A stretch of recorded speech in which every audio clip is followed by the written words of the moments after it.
Everyone welcome back to the channel. मैं हूं आपके साथ पंकज। तो बच्चों, आ गई है आज आपकी ओनर्स फंड की लास्ट वीडियो। हाँ, ये आज आपकी जो ओनर्स फंड हमने स्टार्ट किया हुआ था, याद है ना? कहीं भूल गए हो? हमने क्या क्या किया था ओनर्स फंड में? Equity share, preference share, owner's fund और बोरोड फंड के में डिफरेंस जो था वो भी कर लिया था। मेरिट्स डिमेरिट कर लिए थे। अब जो इसके रिमेनिंग टॉपिक रह गए थे, 4 टॉपिक हैं रिमेनिंग। चारों छोटे छोटे टॉपिक हैं बट इम्पोर्टेंट है। चाहे सब्जेक्टिव पेपर हो चाहे ऑब्जेक्टिव, दोनों पर्पस के लिए ही ये टॉपिक इम्पोर्टेंट है और इजी टॉपिक है। छोटी सी वीडियो में ही आपके आज ये कंप्लीट हो जाएंगे। तो चलो करते हैं फिर इसको स्टार्ट। देखो, पहला टॉपिक क्या है? Retained earning. रिटेन्ड का मतलब क्या होता है? जो चीज़ हम अपने पास रख लेते हैं, किसी को देते नहीं है। जैसे हमारे घर में मनी बैंक होती है या पिगी बैंक हम बोलते हैं। हम क्या करते हैं, अपने हमारी जितनी भी इनकम होती है मंथली, उसमें से कुछ पार्ट हम सेविंग के लिए रख देते हैं कि फ्यूचर में कभी ये काम आएगा, कोई फेस्टिवल आ जाएगा, वहाँ पे हम इस पैसे को यूज़ कर लेंगे। तो वैसे ही बच्चों, जो कंपनीज होती है, कंपनियां भी ऐसे ही एक पिगी बैंक करके रखती है, जिसे बोलते हैं रिटेन्ड अर्निंग। हमने क्या सीखा था कि जितना प्रॉफिट होता है उसमें से कंपनी के पहले जितने भी एक्सपेंस है वो माइनस होते हैं, टैक्स माइनस होता है, इंटरेस्ट माइनस होता है, प्रेफरेंस शेयर को डिविडेंड दिया जाता है, फिर लास्ट में मिलता था इक्विटी शेयर को डिविडेंड। तो जब बेटा इक्विटी शेयर को डिविडेंड देते हैं तो उससे पहले उनसे पूछा जाता है कि कंपनी का ये प्लान है कि वो रिटेन अर्निंग, ये जो प्रॉफिट है इसमें से कुछ हिस्सा ऐसा सेव करके रखना चाहती है।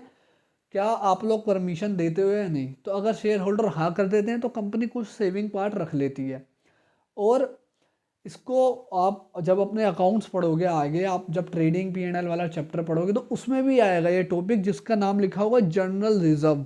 तो इसको जर्नल रिजर्व बोलते हैं हम अकाउंट्स की लैंग्वेज में। बिजनेस में इसके 3 नाम हो रहे हैं। एक तो है सेल्फ फाइनेंसिंग। ये सेल्फ फाइनेंसिंग क्यों इसका नाम पड़ा ये भी देखेंगे आगे। इंटरनल फाइनेंसिंग, और एक होता है प्लफिंग बैक ऑफ प्रॉफिट, कि प्रॉफिट को दोबारा से बिजनेस में लगाना। अब ये होता क्यों है, क्यों इसको कंपनी को करना पड़ता है?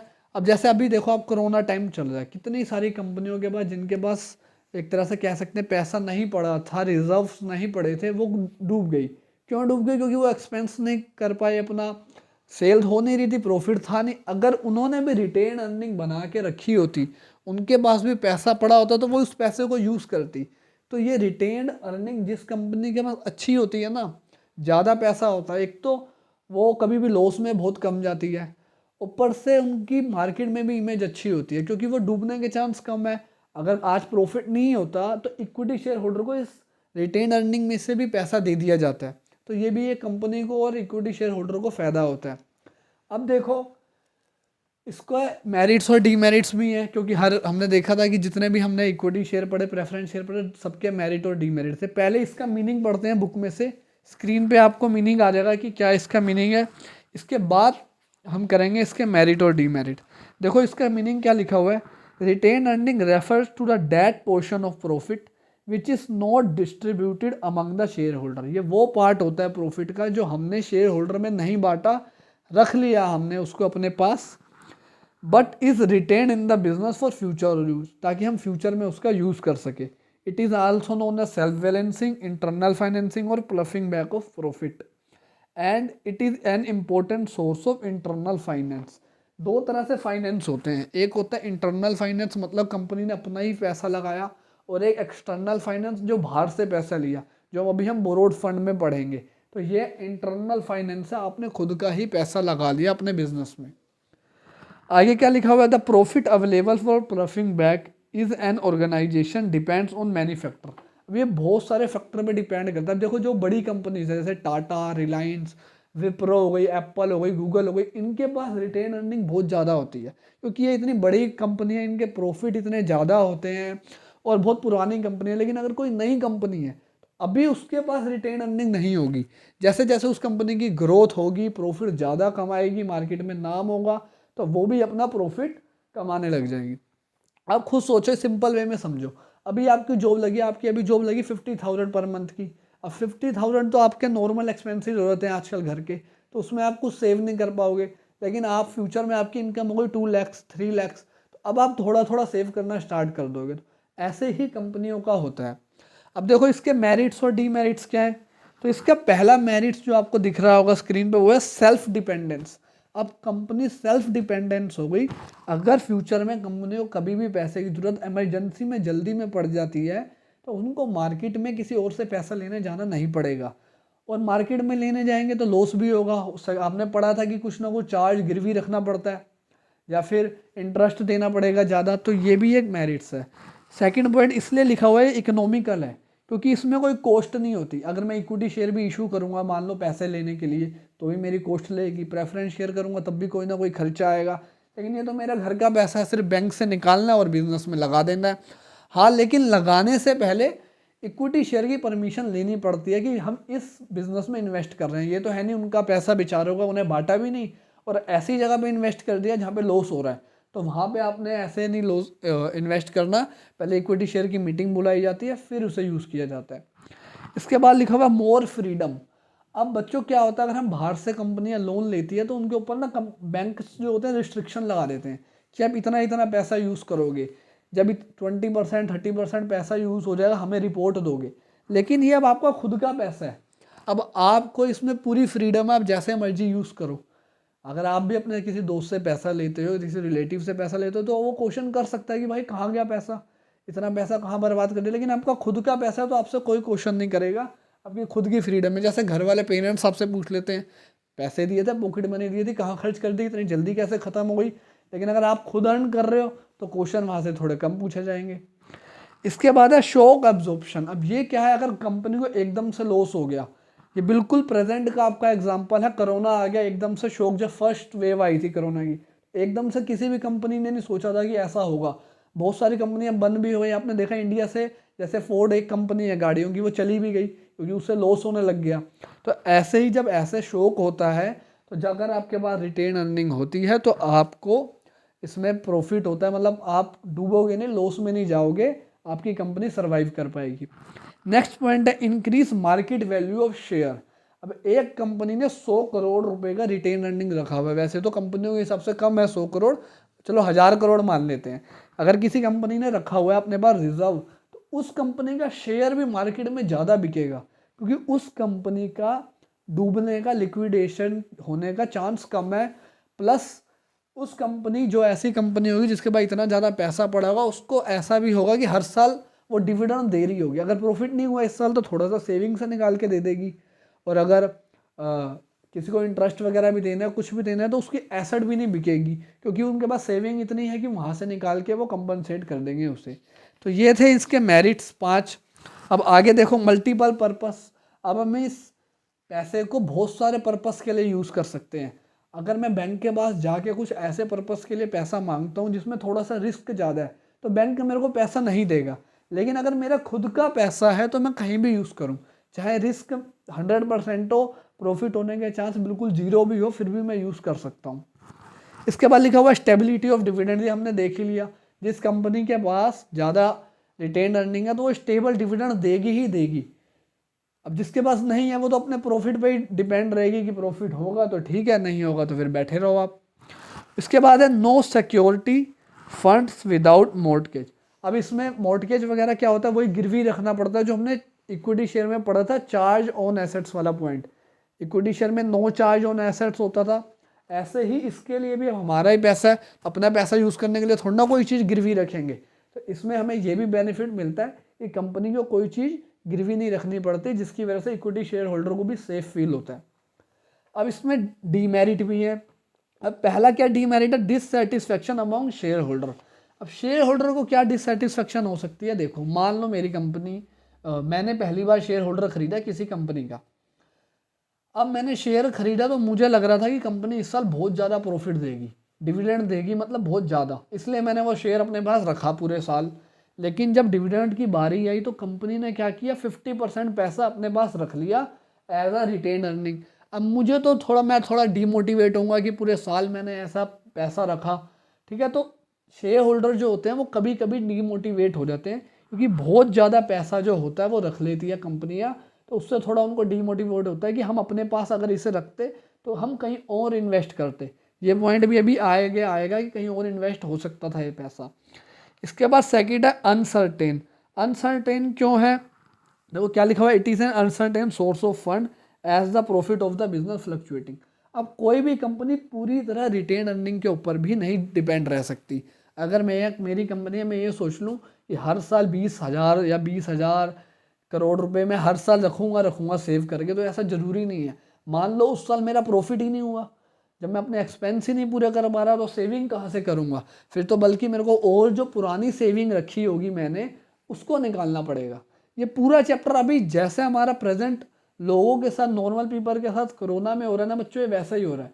बहुत सारे लोगों ने प्लानिंग करी हुई थी कि हम सेविंग करेंगे, अब बेचारों की सेविंग तो हो नहीं पा रही, ऊपर से जो पहले की सेविंग थी वो और ख़त्म होती जा रही है, क्योंकि जॉब्स नहीं हो पा रही इस टाइम। तो वैसे ही ये है। थर्ड है इग्नोर अपॉर्चुनिटी कॉस्ट। इसको लास्ट में करेंगे कि अपॉर्चुनिटी कॉस्ट वाला क्या होता है, वैसे आपने इकोनॉमिक्स में पढ़ा होगा। इसके बाद है फोर्थ है danger of over capitalisation. Over capitalisation का मतलब होता है आपने अपने बिजनेस में ज़रूरत से ज़्यादा पैसा लगा दिया, जितने पैसों की ज़रूरत थी भी नहीं। आपको लगा था कि मेरी कंपनी की सेल इतनी ज़्यादा होगी, आपने एक और फैक्ट्री लगा दी, बट बाद में डिमांड ही नहीं आई, तो आपका जो वो फैक्ट्री है वो बंद ही पड़ी है, और आपने रिटेन अर्निंग का पैसा यूज़ किया था वहाँ पे। तो कभी कभी कंपनियाँ ज़्यादा पैसा इन्वेस्ट कर देती है जितने की ज़रूरत भी नहीं होती, तो उसे कहते हैं danger of over capitalisation. Fifth point है अनबैलेंस्ड ग्रोथ। अब अनबैलेंस्ड ग्रोथ क्या है?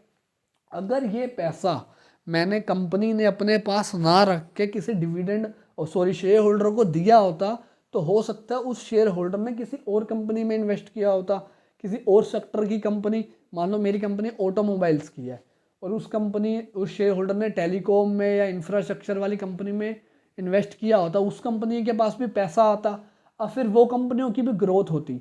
लेकिन अगर ये पैसा मैंने अपने पास रख लिया, तो क्या हो रहा है, सिर्फ मेरी जो कंपनी है, मेरा जो सेक्टर है, सिर्फ उसी की ग्रोथ हो रही है इकोनॉमी में, जो बाकी कंपनीज हैं उनकी ग्रोथ नहीं हो पा रही। तो ये भी एक डीमेरिट होता है। अब थर्ड पॉइंट जो था, जो हमने छोड़ दिया था, इग्नोर अपॉर्चुनिटी कॉस्ट। अब देखो इसे पढ़ते हैं। The retained earnings involve opportunity cost. Opportunity cost क्या होता था? द बेस्ट नेक्स्ट ऑल्टरनेटिव, कि मेरे पास इस इनकम को छोड़ के और कौन सा बेस्ट ऑप्शन है जिसको मैं सेलेक्ट कर सकता हूँ। That is the return which the share holder would have if the profit were not kept as a reserve, however the management does not consider the cost. अगर मैंने ये पैसा उस शेयर होल्डर को दे दिया होता डिविडेंड वाला, तो हो सकता है वो इसको कहीं और बिजनेस में लगाता, अपना बिजनेस खोलता कहीं और वहाँ से वो और ज़्यादा कमाता।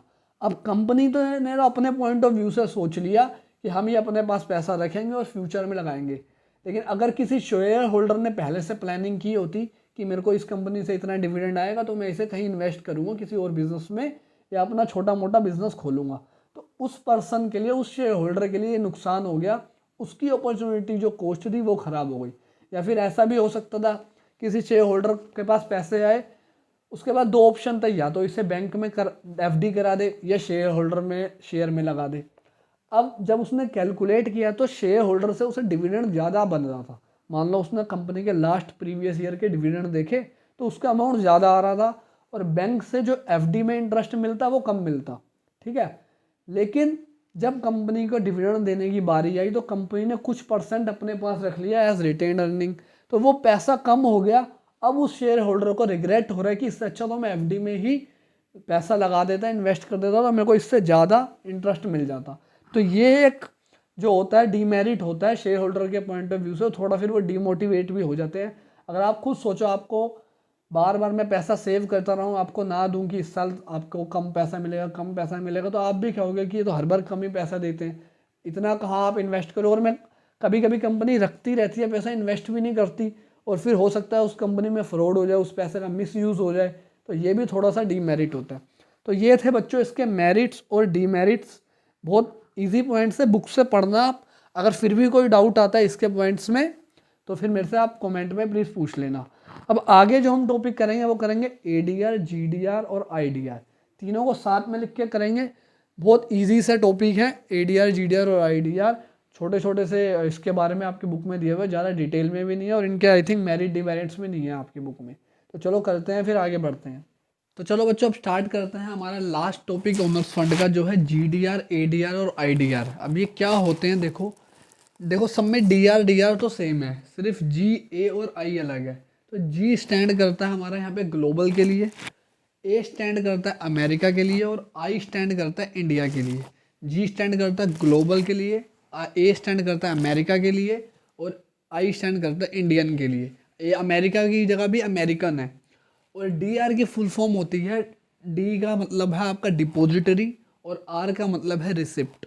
डी है डिपॉजिटरी और आर है रिसिप्ट। तो ये हो गया ग्लोबल डिपॉजिटरी रिसिप्ट, ये अमेरिकन डिपॉजिटरी रिसिप्ट, और ये इंडियन डिपॉजिटरी रिसिप्ट। अब ये होते क्या हैं, मान लो कोई इंडियन कंपनी है और वो वर्ल्ड में किसी भी कंट्री में जाना चाहती है और चाहती है कि उस देश से हमारे पास पैसा आए, वो वहाँ से फाइनेंस रेस करना चाहती है, फंड लेना चाहती है। तो उसके लिए वो यूज़ करेगी GDR। अब GDR में क्या होगा, मान लो कोई एग्जाम्पल कंट्री है, मान लेते हैं अमेरिका ही है, हम अमेरिका में, या कोई और लेते हैं इंग्लैंड में ले लेते हैं, हम इंग्लैंड में चाहते हैं कि हमें वहाँ से फंड मिले। तो हम क्या करेंगे, वहाँ पे एक डिपॉजिटरी बैंक होगा जिसके पास हम अपने शेयर्स दे देंगे कि हमारी कंपनी के शेयर है, इतना रुपए का शेयर है। फिर वो बैंक वहाँ के सिटीज़न को ये GDR के उस शेयर को GDR में कन्वर्ट करके उनको देगा। और GDR जो भी इशू होते हैं वो हमेशा US डॉलर में होते हैं, क्योंकि US डॉलर जो है वो वर्ल्ड वाइड एक्सेप्टेबल माना जाता है, सबसे ज़्यादा स्ट्रॉन्ग करेंसी में आता है ये। तो इसलिए जो GDR है वो हमेशा US डॉलर में होते हैं। इनके पास कोई वोटिंग राइट नहीं होता। और जो ये सेकंड पॉइंट है ये अभी बाद में करेंगे, इनके पास कोई भी वोटिंग राइट नहीं होता जब तक ये अपने आप को शेयर में कन्वर्ट ना करा रहे।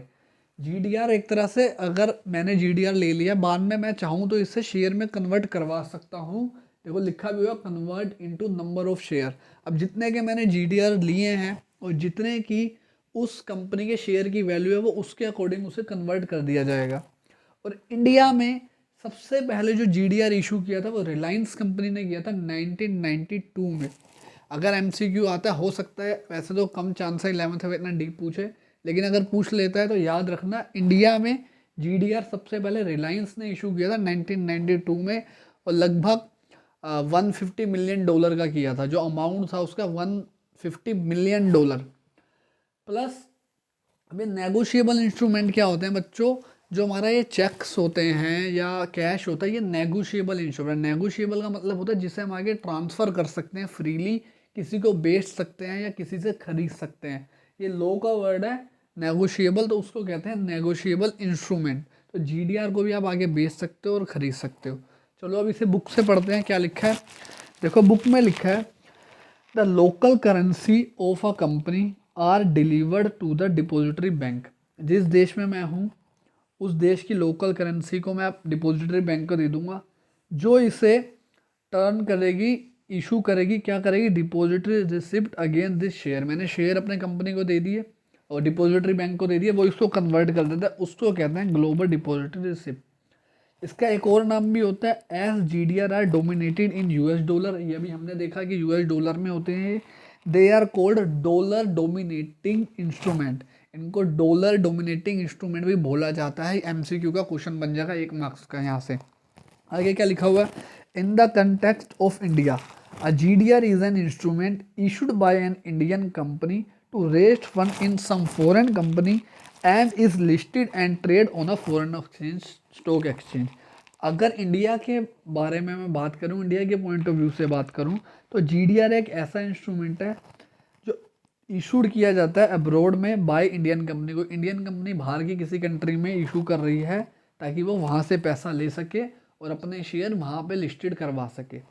शेयर कैसे लिस्टेड होते हैं ये सब आप 12th में पढ़ोगे, वैसे आपके सेकेंड चैप्टर में भी आया था ये थोड़ा सा।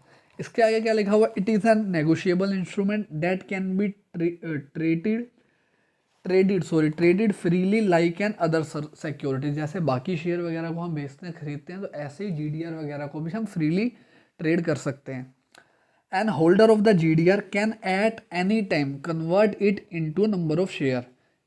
जिसके पास GDR है, जो GDR होल्डर है, वो इसको कभी भी एनी टाइम शेयर्स में कन्वर्ट करा सकता है और बदले में जितना हिस्से का डिविडेंड बनता है वो ले सकता है। आगे क्या लिखा है, how ever he does not carry any voting right. Point ये इंपॉर्टेंट है कि उनके पास कोई भी वोटिंग राइट नहीं होता। इसके बाद नीचे जो पैराग्राफ है उसमें सिर्फ ये लिखा है many Indian company like Reliance, Infosys, ICI इन्होंने जीडीआर इशू किया था। बट सबसे पहले किसने किया था? Reliance was the first company to raise the to issue the GDR, या जिसने जीडीआर के थ्रू फंड रेज किया था 1992 में। ये हो गया आपका जीडीआर।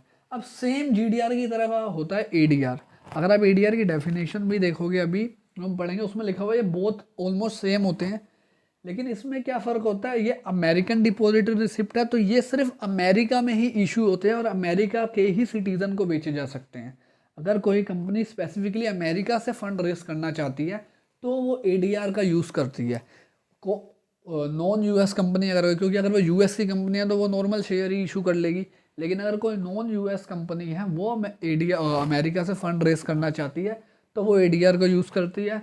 और ऑफ कोर्स अमेरिका में हो रहा है तो यूएस डॉलर में ही इसकी जो होगी ट्रांजैक्शन होती है।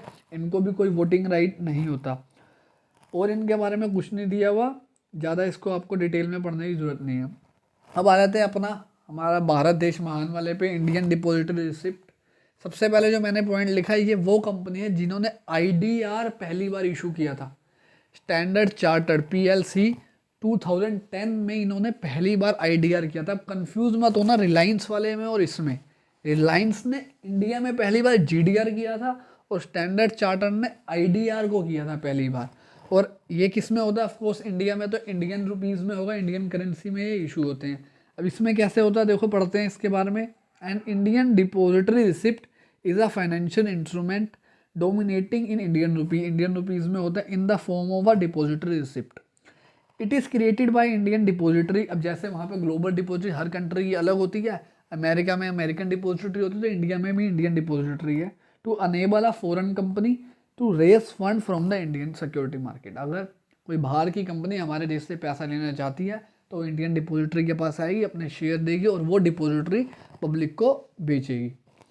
The foreign company issued IDR deposit share to an Indian depository custodian of security registration with the security and exchange board of India. ये जो security and exchange board of India, इसकी full form आपके paper में आ सकती है। इसको short form में लिखा हुआ आएगा SEBI, सेबी। सेबी जो होता है वो हमारे देश में इंडिया में सारी स्टॉक एक्सचेंज की मार्केट को रेगुलेट करता है, उनके रूल्स बनाता है, उसके ऊपर नज़र रखता है। तो ये आपके आईडीआर को इशू करने में भी हेल्प करता है।